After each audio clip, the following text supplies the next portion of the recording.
Olá pessoal, tudo bem? Estou passando por aqui. Hoje vamos fazer um vídeo diferente, um vídeo de react.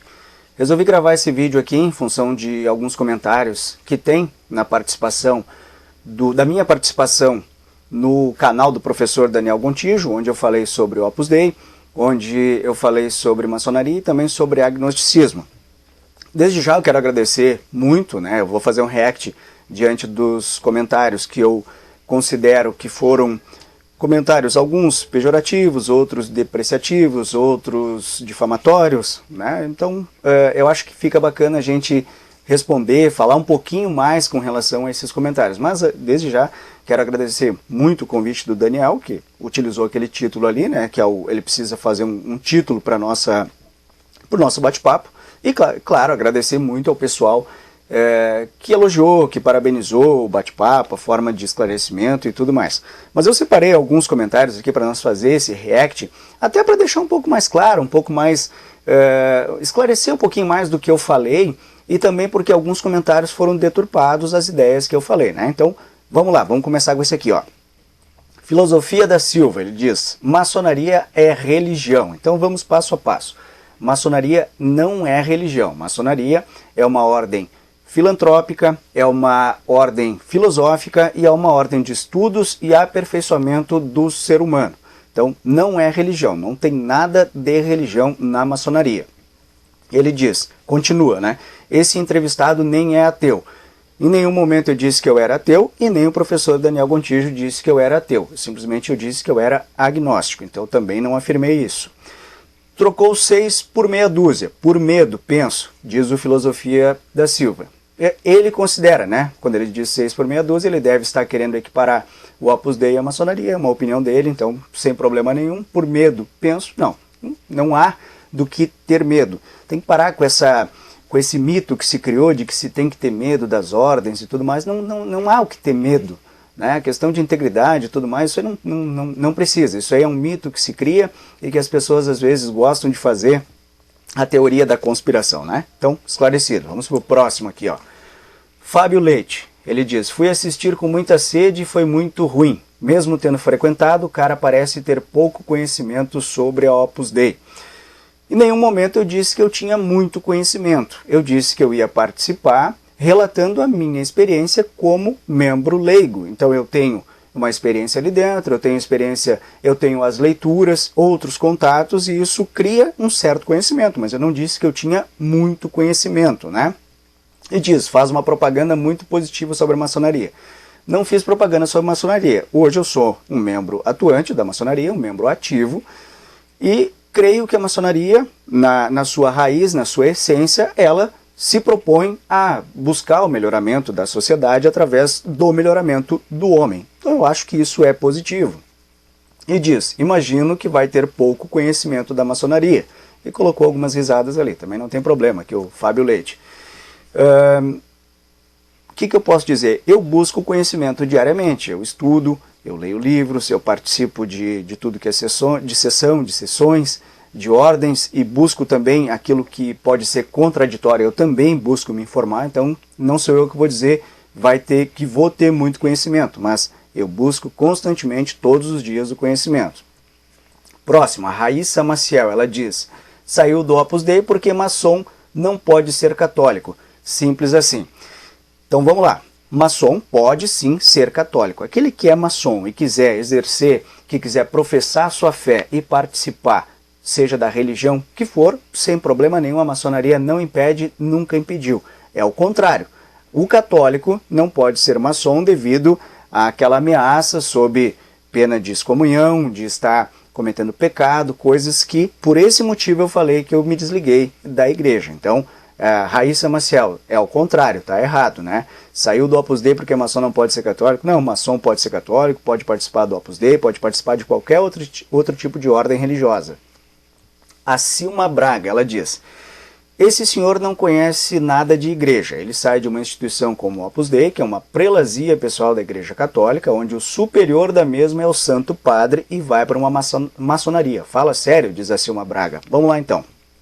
Esse senhor não conhece nada de igreja. Bom, eu comecei com 7 anos de idade, entrei para a igreja, comecei ali como coroinha, fiz a formação de coroinha, depois cresci, fiz toda a parte normal lá de comunhão. Na adolescência fiz o primeiro pré-seminário, participei das formações juvenis, ali, CLJ e tudo mais, que são coisas tradicionais para quem quer continuar tendo conhecimento. Depois fiz todos os sacramentos dentro da igreja.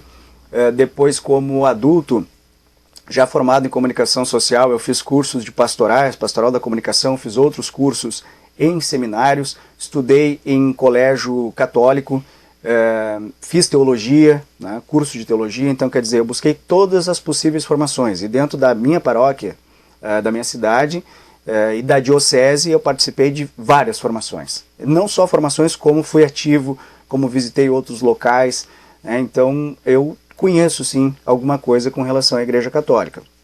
E aí aqui ela diz, onde o superior da mesma é o Santo Padre. Tá aí então mais alguma das coisas que eu não concordo, porque o católico considera o Papa, que é o Santo Padre, infalível, a infalibilidade papal, como se fosse um semideus, um deus na Terra. Eu discordo disso, eu até concordava enquanto estava na igreja, mas hoje eu discordo disso. Então não há muito o que discutir quando ela fala isso. E ela continua dizendo, a questão do cilício, penitências, etc., tudo isso existe em várias casas religiosas. Não é uma prioridade do Opus Dei. Isso existe desde que a igreja existe. Eu também não disse que era uma prioridade do Opus Dei. Isso é uma opinião da Silma. Porque, por exemplo, a Ordem das Carmelitas utiliza o cilício, alguns setores dos franciscanos também utilizam o cilício, as penitências, como ela disse, desde que existe a igreja, a gente pode buscar os estudos lá, no tempo de Santo Agostinho, 1000 anos depois dele, que era 400 depois de Cristo, então lá por 1200, 1300, com São Tomás, também relata e fala das questões de mortificação. Então em nenhum momento eu disse que isso era uma prioridade do Opus Dei. Então fica por conta da opinião da Silma Braga, tá bom? A Núbia Martinelli, ela diz, há uma informação conflitante com a história na fala do convidado. O maçom nem sempre segue e respeita as leis. Então, eu não disse que o maçom sempre respeita as leis, porque o maçom é um ser humano, é um homem. O que eu disse é que a maçonaria, como instituição, ela prega muito desde sempre, desde que criou as suas constituições, desde que ela busca a formação e o aperfeiçoamento do homem, que o homem respeite sim a legislação de seu país, ou todo tipo de tradição e regramento onde ele está inserido. A maçonaria prega isso aos homens, mas como ela disse, o maçom nem sempre respeita as leis, segue e respeita as leis. Claro que não, né? O maçom, o católico, o evangélico, o rotariano, não, porque são homens, são pessoas, são seres humanos, nem sempre eles vão fazer isso, mas todas essas instituições pregam que a gente seja a pessoa mais amorosa, melhor.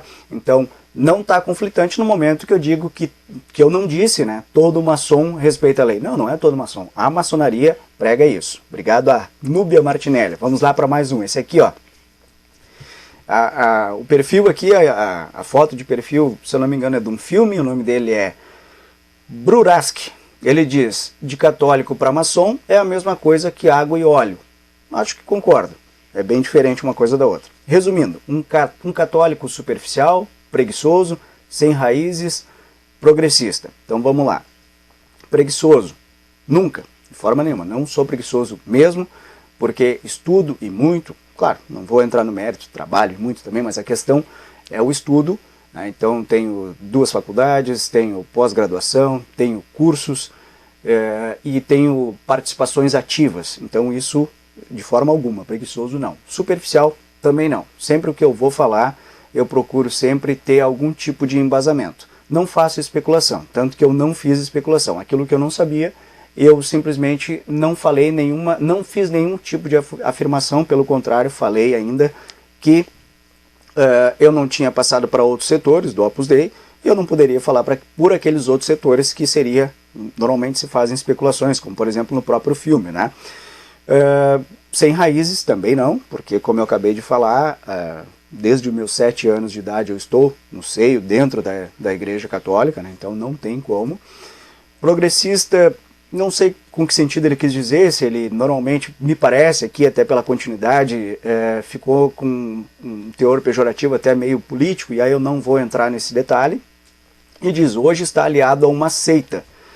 Não é uma seita, a maçonaria, que tem como principal interesse destruir a Igreja Católica. Não, não tem o principal interesse e nem nunca teve. Se a gente pegar a maçonaria operativa, que começou lá em 1300, a maçonaria era muito participativa da igreja, porque os maçons, eles eram operativos, construtores, arquitetos, eram os pedreiros principalmente, e eles construíam as catedrais da igreja católica. Eles tinham um alinhamento, inclusive, muito grande com a igreja católica. De 1700 para cá, quando ela se tornou especulativa, ela virou buscar a construção do homem e dizer para o homem que ele é livre e que ele pode pensar por si. A Igreja Católica, logicamente, discordou disso. E aí, a partir dali, começaram represálias a maçons, começaram as bulas papais proibindo os católicos de serem maçons, porque não era interessante para a Igreja, já desde aquele momento ali, que os seres humanos pensassem por si. Mas não quer dizer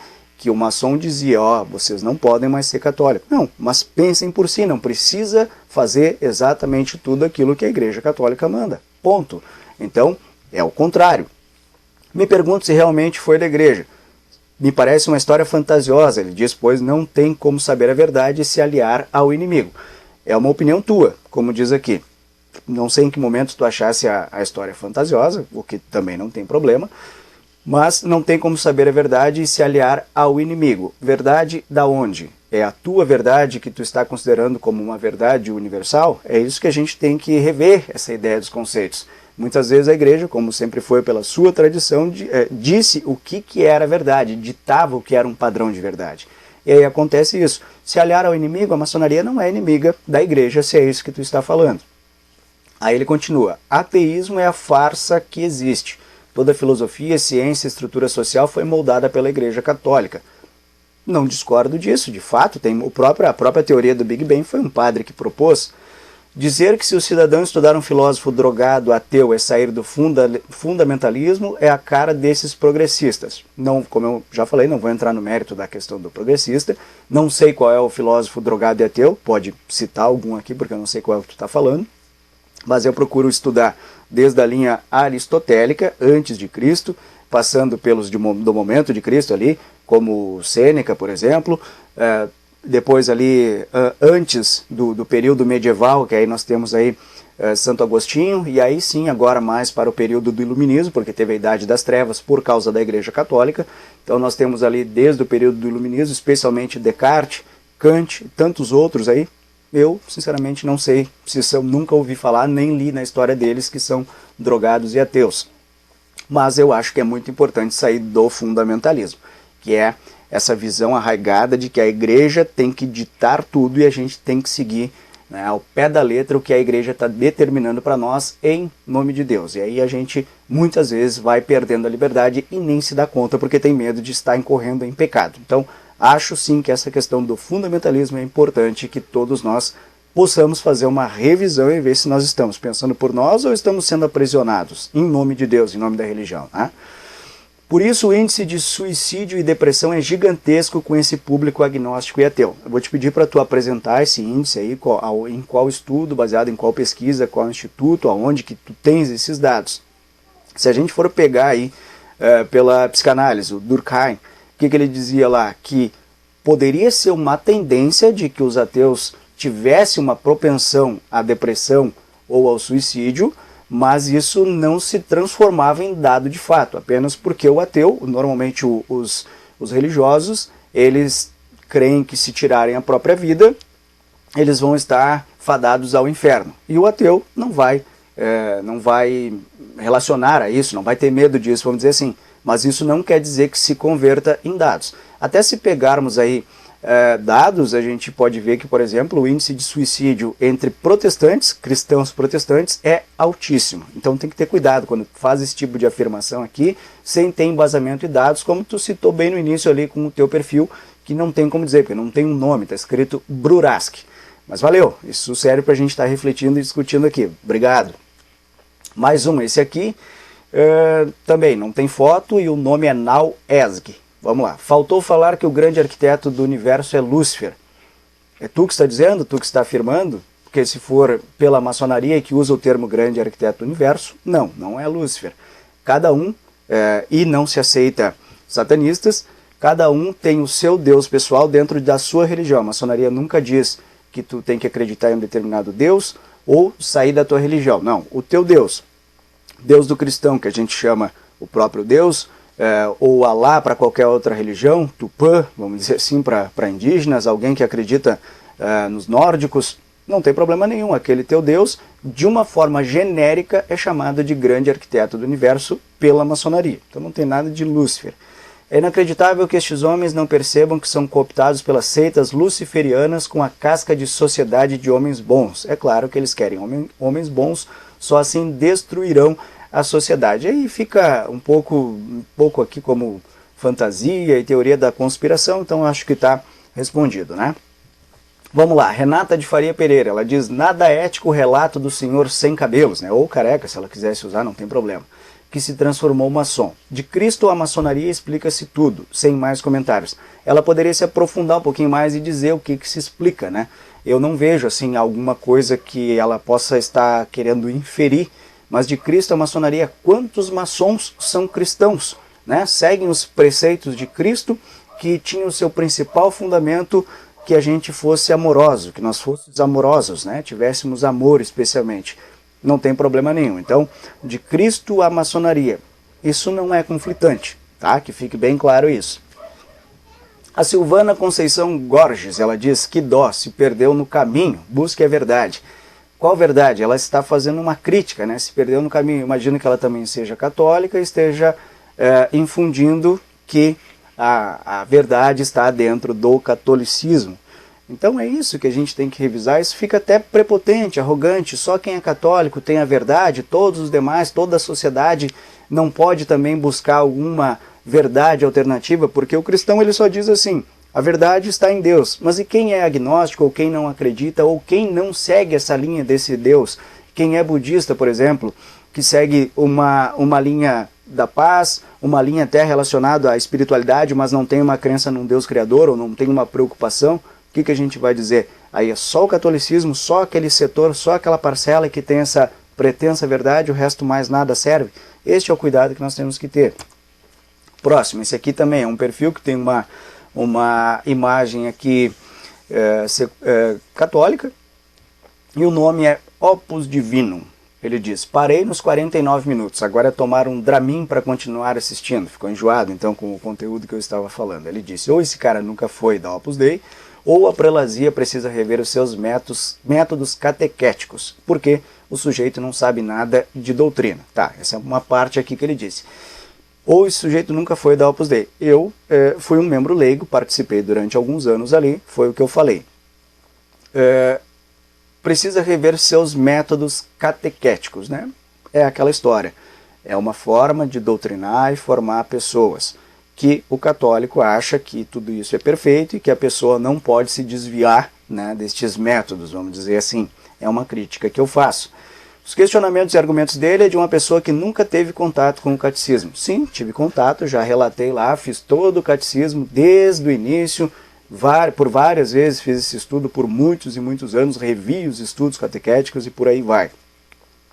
É infantil demais para quem viveu pelo menos um mês a fé, que dirá um sujeito que diz ter estudado a doutrina e a história da igreja. Somos suscetíveis a mudanças. Eu tive alguns lampejos que me trouxeram algum tipo de reflexão, como eu falei no próprio vídeo. Essas reflexões fizeram com que eu mudasse a minha forma de pensar, porque eu fui cada vez mais alçando meu tipo de reflexão e questionamento com relação às questões espirituais, que normalmente a gente não questiona, a gente tem uma tradição, a gente vem com aquilo enraizado desde criança e não pensa nunca, até mesmo por medo do pecado.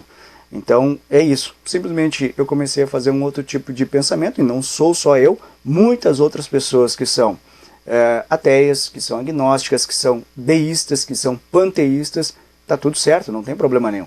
Acontece que, especialmente para o cristão e para o católico fundamentalista, tem que ser exatamente, somente daquele jeito que é falado, porque é a revelação de Cristo, porque o Papa é Deus na Terra e por aí vai. Então, são teses, são teorias dentro de um fundamentalismo, dentro de os dogmas, que as pessoas são livres se optarem por não seguir isso. Ponto. Mas vamos lá. Você percebe nele um perfil de alguém que precisa de ajuda. Acho que o Daniel aqui então tem ou um colega ou alguém que é da área da psicologia, porque já conseguiu ali nesse nosso bate-papo fazer essa análise, né? E agora que está como maçom, fala como tal igualitarismo, antidogmatismo, revolucionário, logo vai para outro grupo e vai começar a falar mal da maçonaria. Vamos só considerar uma questão aqui. Eu não estou falando mal da Igreja Católica, não falei, não estou falando mal do Opus Dei, também não falei. O que eu falei é que eu não sou favorável aos dogmas, ao aprisionamento mental com a ameaça do pecado, da excomunhão e tudo mais em nome de Deus. Isso eu não concordo. E não é todo padre, por exemplo, que tem esse tipo de discurso. Então, vamos cuidar esse discurso aqui da maneira que está sendo falado e que está sendo afirmado, inclusive, porque tem erros aqui, tem falhas. Por isso que eu resolvi fazer esse react. Então, vamos lá para mais um. Maria Ivanete Chagas Astória, ela diz, na verdade, o entrevistado não conhece a doutrina da Igreja Católica e nem tem aprofundamento bíblico, apesar de falar que lia. Eu li a Bíblia, especialmente o Novo Testamento, né, de ponta a ponta, 3 vezes, e fiz a exegese, os estudos e tudo mais. Tanto que a Bíblia, se você não sabe, tem mais de 400 contradições. Então, uma Bíblia, um livro que é sagrado e que foi escrito, vamos dizer assim, a partir das revelações do próprio Cristo, do próprio Jesus, é muito incoerente que tenha todo esse tipo de contradição. Lembrando aí, buscando a história, que ela foi compilada, ela foi aceita, oficializada após Constantino oficializar a Igreja Católica a partir do ano de 325, com o Concílio de Nicéia, como a religião oficial do Império. E aí tem toda a questão do movimento político, questão dos movimentos de poder, teve traduções e por aí vai. Então é isso que a gente tem que tomar cuidado com o que chega para nós. E depois diz ali, quando entendemos sobre as questões de salvação da alma, não temos que falar eu concordo ou não concordo, apenas cremos e seguimos. Quem tem fé, quem opta por isso e quiser crer e seguir, eu não discordo. Ponto. Aquele que optar por não seguir, por essas questões dogmáticas que as religiões muitas vezes dizem, né, questões de salvação da alma e tudo mais, apenas me mostre uma prova de alguém que morreu, alguma alma, alguma prova concreta que não seja baseada na fé, em especulação, religiosidade, né, que possa dizer de fato que desencarnou, que encarnou em outro, ou então que foi para um paraíso, e é assim que acontece depois que a gente morre. Lógico que isso é um discurso simplista, mas ele é algo óbvio e concreto. Bom, então não tem como discutir essa questão. Quanto à maçonaria, um católico verdadeiro não é maçom. Se é o católico aquele fundamentalista, dogmático, que acha que a maçonaria é contra a igreja, não vou entrar neste mérito. É um dos meus motivos, por exemplo, não concordava com questões, eu não tentei mudar a igreja, simplesmente me afastei, ponto. O Felipe Domingues, ele diz, sou católico faz 10 anos, fui kardecista por 10 anos. Por mais que tenha mudado a forma de pensar e considerado a forma anterior equivocada, nunca viria a público escurecer pensamentos e pessoas que me fizeram muito bem por tantos anos. Bom, vamos lá então. Eu não vim escurecer pensamentos a público para as pessoas e pessoas que me fizeram muito bem por tantos anos. Não, tem pessoas muito boas em todas as religiões, aonde eu estive, conheço e ainda continuo em contato com muitas pessoas boas, dentro do Opus Dei também. Então, quer dizer, eu não saí falando mal dessas pessoas, nem escurecer pensamento, muito pelo contrário, eu acho que talvez seja clarear a ideia de que nós não somos prisioneiros, não devemos estar aprisionados mentalmente com a ameaça de pecado, excomunhão e tudo mais. Podemos pensar livremente e ainda assim seguir a religião, sem problema nenhum. O problema é muitas vezes as pessoas que são fundamentalistas fazem tudo através do que mandam, determinam numa religião, e aí muitas vezes tem muitos prejuízos, como o próprio Daniel sempre relata aqui, especialmente prejuízos psicológicos, né? E aí depois ele diz assim, o mesmo Felipe Domingues, independente da religião, indivíduos que o fazem para mim são vermes. Ou seja, ele considerou que eu estava escurecendo pensamentos, falando mal, e aí dessa forma, de forma subjetiva, dizendo que eu seria verme, né? E aí ele diz, sou católico faz 10 anos, fui kardecista por 10 anos, e o adjetivo melhor que ele acha é me chamar de verme ou chamar pessoas assim vermes. E aí eu pergunto, né? Onde é que está esse catolicismo? Onde é que está esse kardecismo? Todas as religiões têm a sua máxima de pregar o amor, e que amor é esse, né? Que adjetivação é essa? Não concorda? Tranquilo, pode colocar o seu argumento aqui, discordar, mas são adjetivações carregadas para quem está aqui defendendo a religião e a religiosidade e espiritualidade, né? E o Ricardo Perotone, ele diz: caí de paraquedas neste canal, me aparece esse cara que tem uma ideia extremamente superficial da Igreja Católica, católico de IBGE, ou seja, uma adjetivação para defender aqui com unhas e dentes a Igreja. Eu, como eu disse, não sou inimigo da Igreja, não falei mal da Igreja Católica, mas sim das questões do dogmatismo, do aprisionamento. Vou repetir, a opinião dele, de que é extremamente superficial, tudo bem, é a tua opinião, então não vou entrar nesse mérito. Quem dirá do Opus Dei? Pode ser que ele seja numerário, supernumerário, que tenha uma categoria mais aprofundada, e se ele quiser escrever e colocar mais coisas aí, não tem problema, né? Se ele talvez tenha esse conhecimento, né? Mas é uma pena, né? A gente vê esse tipo de adjetivação de quem está defendendo a Igreja. Então são esses comentários aí que eu gostaria de fazer esse react, até porque o pessoal está comentando coisas, como eu disse, que são ideias deturpadas, são opiniões, mas elas estão carregadas ali de exageros, e entre outras coisas que a gente não abordou de uma forma um pouco mais detalhada, vamos dizer assim, no bate-papo, mas que eu acho que não é legal inferir ideias ou algum tipo de argumento, algum tipo de crítica nesse sentido, como vieram estes comentários, mas que eu acho que serve sempre para a gente poder dialogar. De qualquer forma, agradeço aí a participação pessoal que deixou seus comentários. Eu acho que tudo isso serve para o nosso engrandecimento. Então, muito obrigado a todos que acompanham aqui o canal de Luca e também o pessoal que acompanhou lá na página do Daniel Gontijo, onde eu também estou deixando o link com este react para a gente poder fazer este bate-papo, esse contraponto aí, né? E sempre com o objetivo, a ideia de questionar, de refletir e de seguir com essas ideias para frente aí. Obrigado, então, por estarem comigo e também proporcionarem esse tipo de diálogo. Valeu, até a próxima.